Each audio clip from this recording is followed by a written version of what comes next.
오늘은 하나님만 의지하라 하는 제목을 갖고 함께 은혜를 나누고자 합니다. 어떤 여자분이요, 큰 수술을 받게 되었습니다. 그래 굉장히 걱정이 되고 근심이 되고 그런 거예요. 그래서 수술 받을 때 의사 선생님한테 그렇게 말했다는 겁니다. 선생님, 제가 일평생 처음 수술을 받는데 너무 두렵고 떨리고 걱정이 됩니다. 이렇게 말을 하니까 의사 선생님이 하시는 말씀이 두려워하지 마세요. 염려하지 마세요. 나도 수술 처음 하는 겁니다. 아니, 여러분들 그 말이 위로가 안 되지요. 힘이 안 됩니다. 우리가 살아가는 동안에 많은 어려움을 당해요. 그런데요, 사람으로부터 위로를 받기가 힘들다 하는 거예요. 위로는 하나님으로부터 오는 거죠. 우리가 예수를 믿으면서 꼭 졸업해야 될 학교가 있어요. 그거 졸업하지 못하면 천국 못 갑니다. 그 학교는 뭐냐? 광야 학교예요. 이스라엘 백성들이 40년 광야 생활을 하고 거기서 광야에 엎드려 죽은 사람은 못 들어가고, 그리고 거기서 인정받은 사람들은, 다 합격한 사람들은 가나안 땅에 들어간 거예요. 여러분들, 광야라는 것은 고난이 있는 거죠. 어려움이 있는 겁니다. 환난이 있는 거죠. 그래서 우리가 그 광야 학교를 다 지날 수 있는 사람이 되어야 됩니다. 우리는 신앙생활 하면서도요, 그런 생각을 합니다. 왜 나만 이런 고난을 받는가? 다른 사람들은 다 편안하게 잘 사는 것 같은데 왜 나만 이런 어려움과 환난을 당하고 고통을 당하고 어려움을 당하는가? 그 고민이 머릿속에서 마음속에서 떠나지 않고 잠도 못 이루고, 왜 나한테만 이런 일이 오는가? 여러분들, 그렇지 않습니다. 다른 사람도요, 다 다른 문제로 고민하고 괴로워하는 거예요. 그래서 우리는 하나님 앞에 나와서 힘을 얻고 은혜를 입고 그런 환난과 고통을 이겨나갈 수 있는 그런 사람이 되어야 된다 하는 겁니다. 로마서 5장 3절에서 5절에 보면은요, 너희가 환난을 당할 때 기뻐하라 그랬어요. 이 환난이 인내를 만들어낸다 하는 거예요. 이 환난을 통해서 인내를 만들어내고, 이 인내가 연단을 만들어내고, 이 연단을 통해서 소망을 이루게 된다 하는 거예요. 결국은 뭐냐면은 환난의 어려움을 통해서 큰 소망을 갖게 된다 하는 거죠. 어려움과 고난을 통해서 주님을 바라보고 거기에 주님께서 역사하시는 소망을 바라보게 된다 하는 거예요. 야고보서 1장 2절 4절에도 보면은 너희들이 여러 가지 시험을 만나거든 온전히 기쁘게 여기라. 이는 믿음의 시련이 인내를 만들어내는 줄을 너희가 알미라. 인내를 온전히 이루라. 이는 온전하여 구비하여 너희로 하여금 조금도 부족함이 없게 만들어 주려 함이라 그랬어요. 결국은 환난과 고난과 연단과 이런 거로 죽을 것 같았지만은 하나님께서는 우리를 온전하게 만들어주고 소망을 주려 한다 하는 그런 계획이 있다는 겁니다. 오늘 말씀도 잘 다 읽지를 않았지만은 고린도후서 1장 3절에서 4절에 보면은 하나님께서는 사도 바울을 통하여서 뭐라고 말씀하셨냐면 찬송하리로다. 하나님은 우리 주 예수 그리스도의 하나님이시요 자비의 하나님이시요 위로의 하나님이시다 그랬어요. 할렐루야.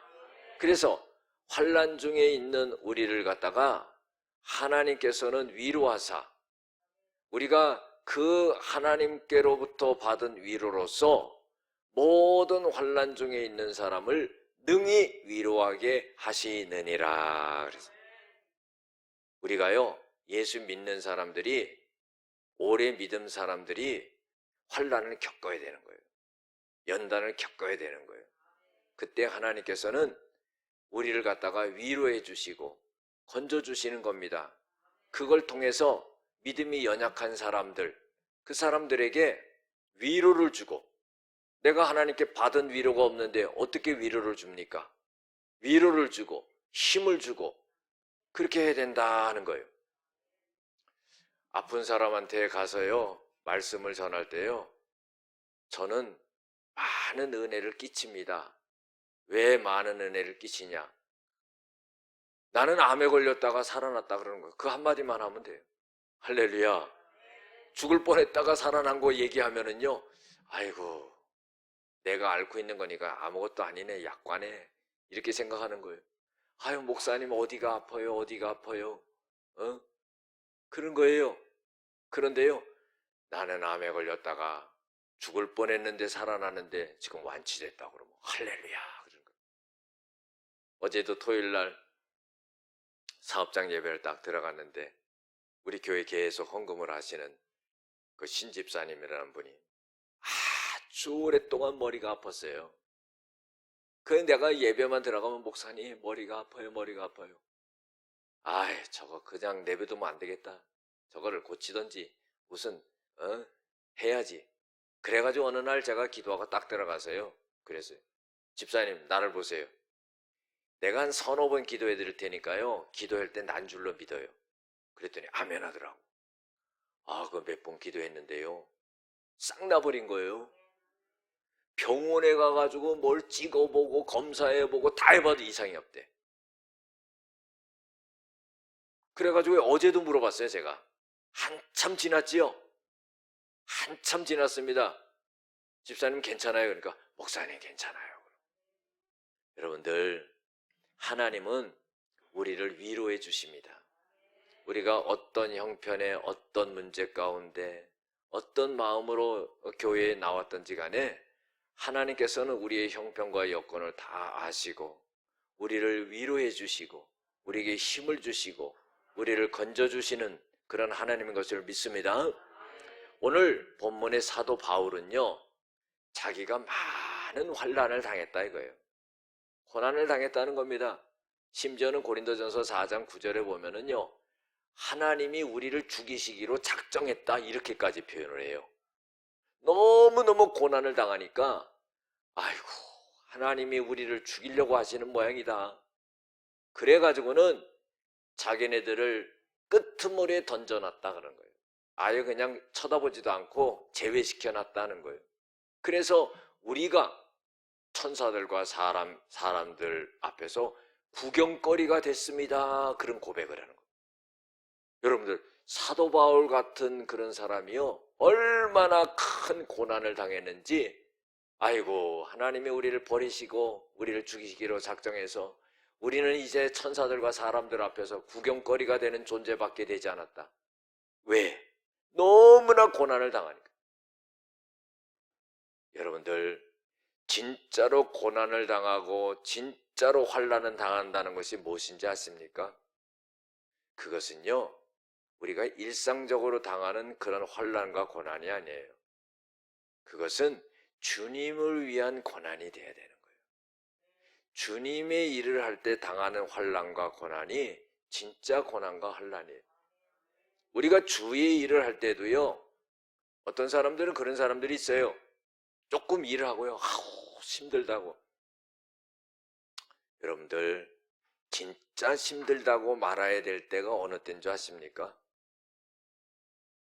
내가 주님의 뜻을 알고 주님께 봉사하고 충성하고 열심히 했지만은 그게 안 될 때 힘들다, 이런 표현을 하는 거죠. 우린 그런 사람들이 돼야 됩니다. 고린도후서 11장의 23절 이하에도 쭉 보면은요, 바울이요, 자기가 고난당한 것을 말해요. 자기는 옥에도 갇혔고 매도 맞았고 또 파선의 위험도 당했고 40에 감암매를 5번 맞았고 3번 파선했고 그 다음에 유대인들로 인해서 고난을 당했고 이방인을 통해서 고난을 당했고 그리고 춥고 배고프고 먹지 못하고 굶주리고 이런 고난을 당했다는 거예요. 엄청난 고난을 당했습니다. 말도 못하지요. 정말 주의를 해야 되느냐? 복음을 전해야 되느냐? 그런 단계까지도 오는 환난과 어려움을 당한 겁니다. 그런데요, 오늘 본문 말씀에서도 사도 바울은 고린도 교회 교인들에게 이런 말을 하죠.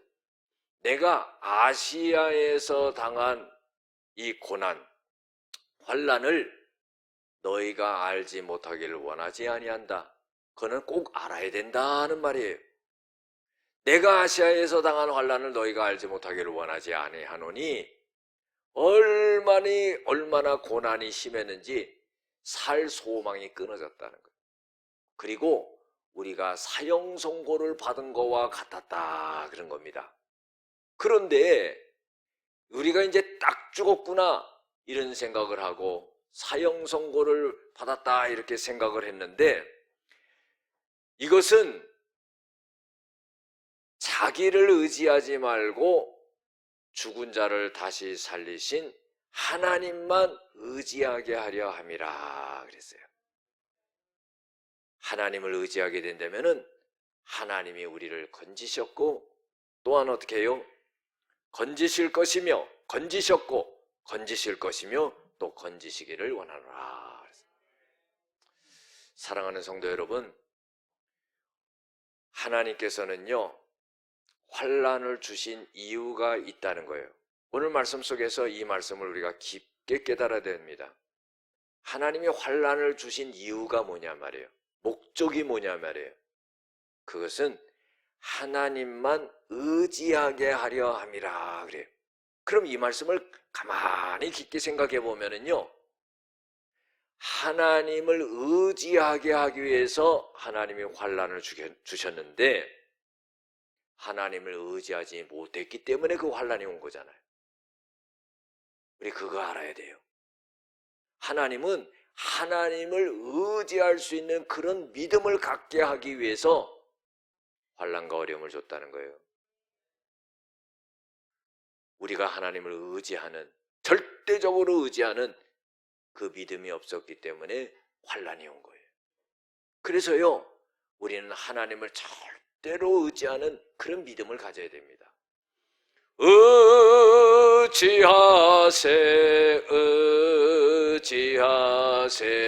주 지하세 구하시네 곧 구하시네. 할렐루야. 시편 57편 1절 2절에도 보면은요, 다윗이 큰 환난을 당합니다. 그것은 뭐냐면 사울왕이 죽이려고 쫓아다니는 거예요. 그래서 아둘람 굴에 피했을 때 시편 57편 1절 2절을 갖다가 시편을 지은 겁니다. 그때의 다윗은요, 자기의 영혼이 하나님의 그늘 앞에 피한다 그랬어요. 할렐루야. 그리고 지존하신 하나님 앞에 부르짖는다 그랬어요. 저는요, 다윗의 위대함이 어디 있느냐? 우리랑 달라요. 지금 자기를 죽이려고 쫓아오는 사울을 피해서 아둘람굴에 들어가 있는데 그 상황 속에서 이런 생각과 이런 시를 어떻게 지을 그럴 겨를이 어디 있겠어요? 그런데 그런 고백을 하는 거예요.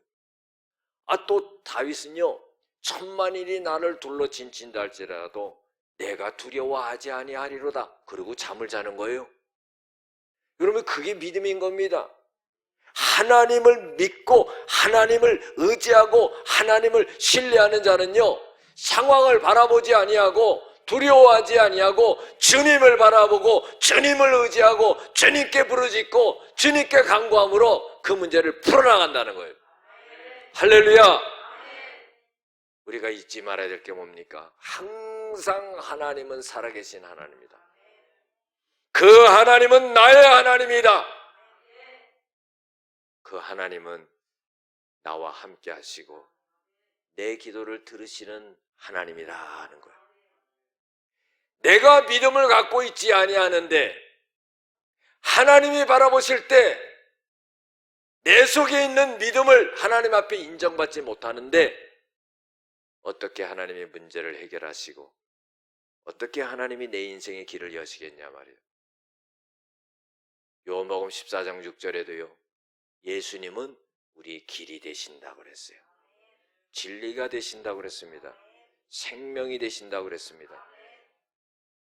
아무것도 없었던 사람이요 거부가 된 야곱이요 무슨 고백을 합니까? 시편 146편 3절 5절에 귀인들을 의지하지 말라는 거예요. 사람들을 의지하지 말라는 거예요. 여러분들 사람 의지하지 마세요. 잘해주는 것 같아요. 의지하지 마세요. 실망이 갑니다. 귀인들을 의지하지 말고 뭐 지혜 있다고 현명한 자라고 하는 그런 사람들의 말을 의지하지 말라는 거예요. 그들이 생각하고 그들이 도모하는 것은 그들이 호흡이 딱 끊어지는 순간, 죽는 순간에 다 소멸되어 버린다. 그래서 야곱이 하나님을 의지하듯이 그 하나님을 의지하고 야곱과 같이 하나님께 소망을 두는 자는 복이 있도다. 주님만 의지할 줄로 믿습니다. 주님만 바라볼 줄로 믿습니다. 주님만 신뢰할 줄로 믿습니다. 주님께 기도할 줄로 믿습니다. 우리가 그게 있어야 되는 거예요. 여러분들 제가 주일날마다 설교하는 거 뭐 딴소리 합니까? 뭐 철학적인 얘기하고 세상적인 이야기하고 여러분들 제가 설교하는 건 똑같은 거예요. 하나님 말씀 그것만 하는 거예요. 네? 세상의 철학과 세상의 지식과 세상의 이런 것으로서 우리의 영육 간의 문제가 풀리지 않는다는 거예요. 하나님의 말씀이 오늘 이 시간에 우리들에게 들려질 때 영육 간의 모든 문제가 풀려버리는 겁니다. 해결되어 버리는 겁니다. 근심이 떠나가는 거예요. 문제가 해결되는 거예요. 곤고했던 그 마음과 우울했던 마음이 기쁨이 오는 거예요. 데살로니가 5장 16절 18절에도 항상 기뻐하라. 하나님, 내 문제가 많아요. 내가 죽어도 해결하지 못할 문제가 내 발등 앞에 있어요. 너무나 괴로워요. 잠을 못 자요. 근데 어떻게 기뻐해요? 하나님이 기뻐하라 말씀하신 것은 네가 기뻐하면은 그 믿음을 갖고 기뻐하면은 나를 믿고 기뻐하면은 내 말씀을 믿고 기뻐하면은 내가 해결해 놓겠다. 여러분들 그런 믿음을 가져야 돼요. 오늘 이 말씀을 들을 때요 은혜 받고 그냥 돌아가면은요 제목도 모르고 어떤 본문 말씀도 몰라요. 물어보면은 이 시간에 결정하고 이 시간에 은혜 받고 이 시간에 믿음이 성장이 되고 이 시간에 내 마음을 바꾸고 이 시간에 확신하고 그렇게 가야 되는 거예요. 그래야지만 하나님이 역사하시지요. 교회 밖에 나가면은 목사님이 무슨 말씀 하셨나 잊어버려요. 오늘 나가면서 잊어버린다니까요. 믿으시기 바랍니다. 지난주 거 물어보면은 아주 얼굴 빨개지지요. 저 몰라요. 그러니까 지금 이 시간에 말씀 들을 때 하나님 성령의 음성을 들려줄 때 그때 그 말씀을 받아가지고 내가 하나님을 의지합니다. 하나님이 기뻐하라고 그랬으면 내가 문제 바라보지 아니하고 주님 바라보며 기뻐합니다. 염려하지 말라고 했으니까 염려하지 아니합니다. 주님께 간구하고 이런 줄로 믿으라고 했으니까 믿습니다. 이러고 딱 가야 되는 거예요. 그게 믿음이에요. 신앙생활을 오래 해도요 하나님의 역사를 경험하지 못해요. 우리 기독교 신앙은 체험의 종교입니다. 왜? 하나님이 살아계시기 때문에. 그 살아계신 하나님이 우리를 갖다가 졸지도 아니하시고 주무시지도 아니하시면서 다 내려다보시고요 우리의 기도 한 사람 한 사람의 기도를 다 들으시고요 그 상황에 맞게 하나님이 역사하시고요. 이런 하나님이기 때문에 우리가 하나님을 절대적으로 신뢰하는 믿음을 갖다가 잃어버려서는 안 된다 이 말이에요. 바울이요 고백한 게 뭡니까? 나 죽을 뻔했다 이거예요. 하나님이 우리를 죽이시기로 작정한 것 같고 우리는 버림받은 것 같고 주의를 하면서도 이제 끝난 것 같고 살 소망이 없고 오늘 본문에 뭐예요? 사형 선고를 받은 것과 같다 이렇게 표현하고 있어요. 그런데 바울이 깨달은 게 뭐냐면은 이것은 자기 자신을 의지하지 말고 죽은 자를 다시 살리신 죽은 예수님을 다시 살린 그 능력의 하나님을 의지하게 하려 함이라. 하나님을 의지하면은요 얼마나 기쁘고 감사한지 몰라요. 하나님의 역사가 나타나는 거예요. 우리는요 기도하고 문제가 해결되면 막 기뻐하죠. 기뻐하지요. 문제가 해결되는데 안 기뻐합니까? 병 고쳐달라고 해서 병 고쳐줬는데 안 기뻐합니까? 해결하지 못할 문제가 풀렸는데 안 기뻐합니까? 그런데 여러분들 그거로 기뻐하지 말고요 하나님이 나와 함께 하심으로 기뻐해야 돼요. 하나님이 나와 함께 하시는구나. 우리 믿음 생활할 때도 보세요. 아이고 저 권사님한테 하나님이 함께 하세요. 예수 안 믿는 사람이 혹시 교회 다니세요? 그렇죠? 이게 옛날에 교회 문제로 부동산에 갔더니 그분이 하나님을 혹시 목사님 아니세요? 깜짝 놀랐어 내가. 이 사람이 교회 다니냐? 교회 다니세요? 그러니까 안 다닌대. 안 다니는데 어떻게 하냐니까. 목사님들 그 스타일이나 말하는 거 다 비슷해요. 그러니까 장사하지. 그렇죠? 그러니까 그런 사람들이 계약 탁탁 하는 거예요. 그런 감각이 없으면은요 맨날 손님 놓치지. 깜짝 놀랐어요. 그 계약했어요. 할렐루야. 얼마나 놀라요.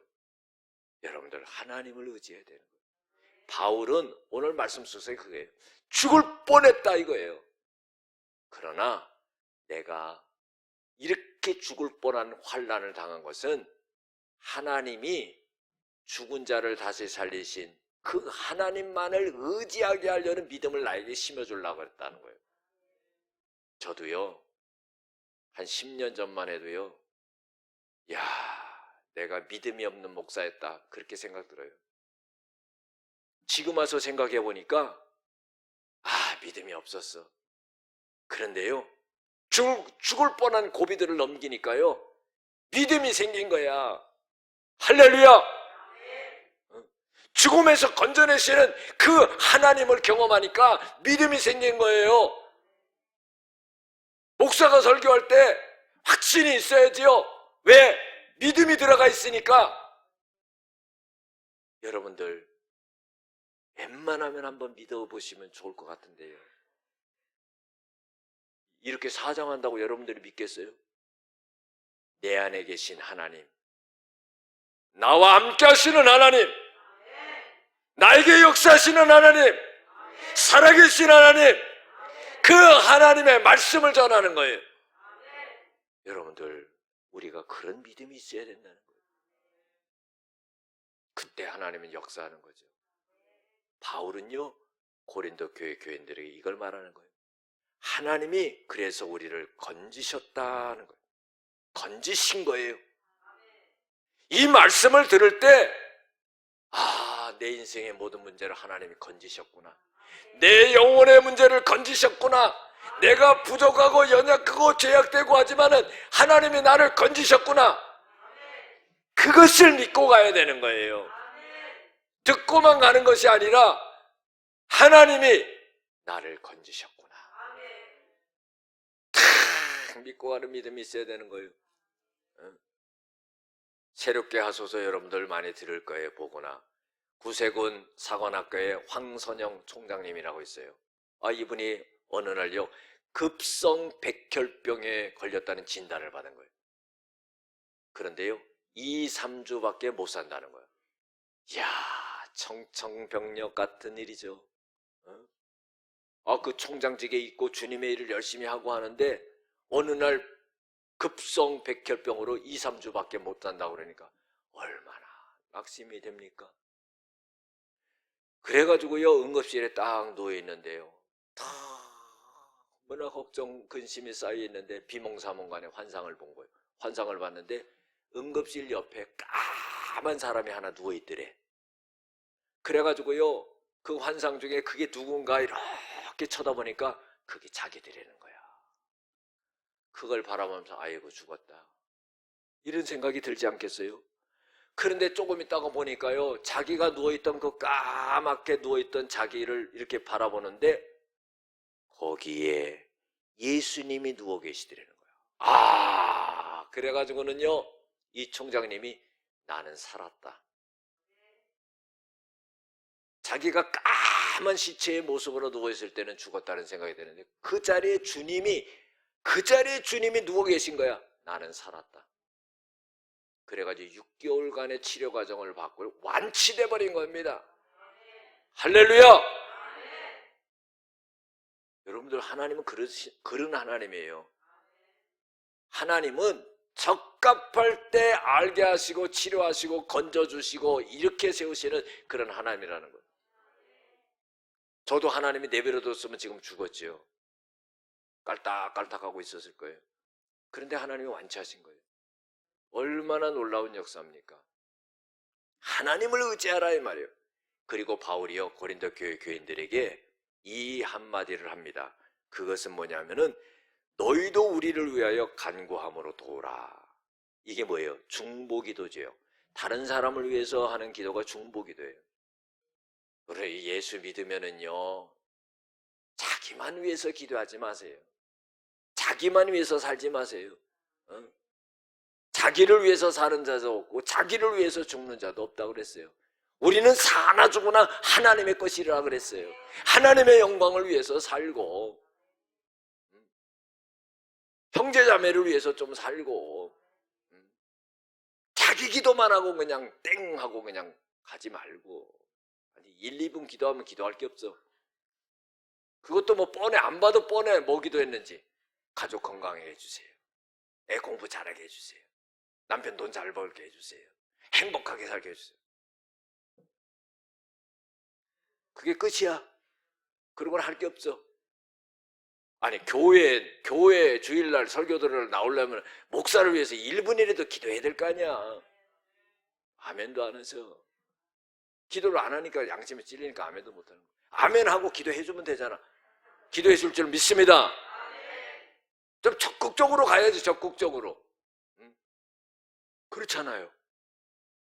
설교들을 하면 뭐 목사를 위해서 기도를 해야죠. 거기다가 또 뭐예요? 아프신 분들을 놓고 기도하고. 그런 게 필요한 거 아니겠어요? 저는 목사로서 그래요. 어떤 분이 아파가지고 정말 이번 결과가 어떻게 나오나 걱정했는데 목사님 아무 이상 없어요. 너무너무 기쁜 거예요. 얼마나 기쁩니까? 여러분들, 우리 가족이, 내 자식이 그런 어려움을 당했다가 아무 이상이 없다고 그럴 때 얼마나 기뻐요. 우리가 중보기도를 해야 된다는 거예요. 사도 바울은요, 데살로니가 교회 교인들에게 5장 25절, 데살로니가 후서 3장 1절, 골로새서 4장 3절, 고린도전서 6장 9절에요. 내가 말씀을 전할 때 복음이 잘 전해지기를 위해서 나를 위해서 기도하고 악한 자들이 방해하지 않기를 위해서 기도하고 복음이 전파돼서 전도의 문이 열리기를 위해서 기도해달라. 그렇게 말씀을 하고 있는 거예요. 중보기도를 해줄 수 있는 사람이 되어야 됩니다. 이것이 진짜 믿음 있는 거예요. 여러분들, 교회 와서 보면은요, 성도님들을 볼 때 저분은 저런 일이 있으니까 저걸 위해서 기도해 줘야지. 이렇게 기도해 주는 사람이 있다면 얼마나 좋겠어요. 내 집은 만민이 기도하는 집이라. 우리 교회는요, 기도하는 소리가 울려 퍼져야 돼요. 전부 다 교회 근처로 이사 오실 줄로 믿습니다. 다 이사 와야 돼. 가까운데 멀리 있으면 못 나오죠. 그렇잖아요. 제가 한 가지 간증만 하고 마칠게요. 여러분들, 지난주 금요일에 제가 우리 교회 성도님들 얘기를 안 하는데 우리 종태 형제랑 성경 공부를 했어요. 그 과목 직장 갔다가 와가지고 또 성경 공부한 거예요. 하는데 자동차 팔잖아요. 그래서 나는 한 10대만 팔게 해달라고 기도를 했거든요.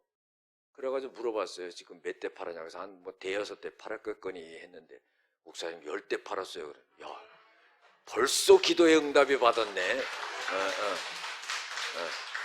다 듣고 박수를 치는 거예요. 그래가지고는요, 야, 내가 그걸 듣는 순간, 야, 내가 믿음이 없다. 한 20대 팔게 해달라고 그렇게 기도하는 건 조금 허황될 것 같고, 사실 뭐 한 달에 한두 대 팔기도 이거 쉬운 거 아니거든요. 그래서 깜짝 놀랐어요. 한 대여섯 대나 팔았나, 그 정도도 많이 팔고, 10대를 팔았다는 거야. 그래가지고 내가 또 궁금해가지고, 그러면 사무실에서 제일 많이 파는 사람은 몇 대냐? 그러니까 17대래. 이야, 그 17대, 그거 넘어가기 쉽지가 않은데.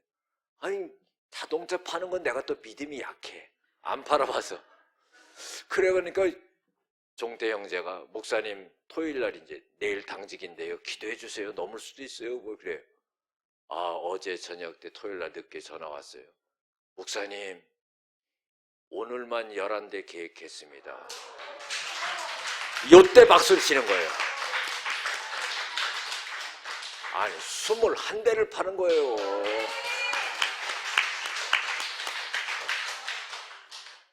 여러분들, 이게 뭡니까? 옆에서 기도해 주는 분들이 있으니까. 우리 종태 형제 보면 좀 극률하게 보이진 않아요? 아니, 극률하게 보여야 돼요. 그래야지 기도를 해주지. 잘 나가봐요. 그냥 너 잘났다 그러지. 사람이 좀 극률하게 보여야 돼. 그쵸? 그래 기도를 해주잖아요. 여러분들, 우리가 목사가 여러분들을 위해서 기도하고 여러분들이 서로를 위해서 기도하고, 이건 진짜 기적 아닙니까? 난 잘 모르지만은요, 한 달에 몇 대 팔아먹고 잘 파는 건데 21대를 지금 계약을 한 거예요. 출고가 21대가 돼야 돼. 이제 그걸 놓고 또 기도해야 돼. 그래서 오늘 짜장밥 해잖아요. 여러분들, 중보기도 해주는 거, 그리고 우리가요 마음을 그렇게 가져야 돼요. 아프신 분들 있으면은 내가 아픈 것처럼 기도해주고, 뭔가 힘들어서 잘 풀리면은 내가 잘 낸 것처럼 기뻐하고, 집 없이 떠돌다가요 집 사가지고 이사 가서 신방하면 나는요 얼마나 기쁜지 몰라. 나는 그런 집에 살지도 못하는데 너무너무 기뻐요. 여러분, 그런 마음을 가져야 되는 거예요. 우리가요 환난을 당하지만 절대 굴해서는 안 됩니다. 하나님이 건지신다는 그 믿음을 갖고 하나님 의지하고요 서로 중보 기도해서 다 일어나고 하나님의 축복을 받는, 그래 역사가 일어날 줄로 믿습니다. 기도하겠습니다. 은혜와 사랑이 많으신 아버지 하나님, 환난 중에서도 하나님이 우리를 건지실 걸 믿고 하나님만 의지하고 바라보고 서로를 위해서 기도하는 저희들 되어지게 하여 주시옵소서. 예수님의 이름으로 기도드렸습니다. 아멘.